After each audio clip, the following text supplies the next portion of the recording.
আমি ব্যক্তিগতভাবে বিশ্বাস করি যে আমাদের বাংলাদেশের মানুষ তারা রাজনীতির যে সংস্কার, রাজনীতির যে কালচার, সেই কালচার আমাদের বাংলাদেশে শক্ত হাতে, শক্ত নেতৃত্বে প্রতিষ্ঠিত করতে হবে। আমি বিশ্বাস করি যখন এদেশের রাজনৈতিক দলগুলো যে গুরু দায়িত্ব এদেশের মানুষ তাদের উপর দিয়েছে, আমি খোলাখুলি বলছি, বাংলাদেশকে পরিচালনা করা এটা কিন্তু আমি বলবো পশ্চিমা বিশ্বকে পরিচালনা করার চেয়ে অনেক বেশি কঠিন।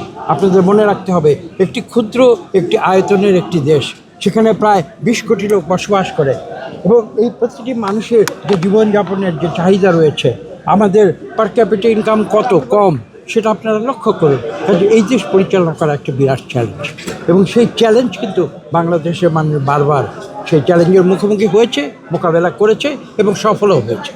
বিপদ আসবে, বিপদ কাটিয়ে আমরা সামনের দিকে এগিয়ে যাব, এই আমাদের প্রত্যাশা।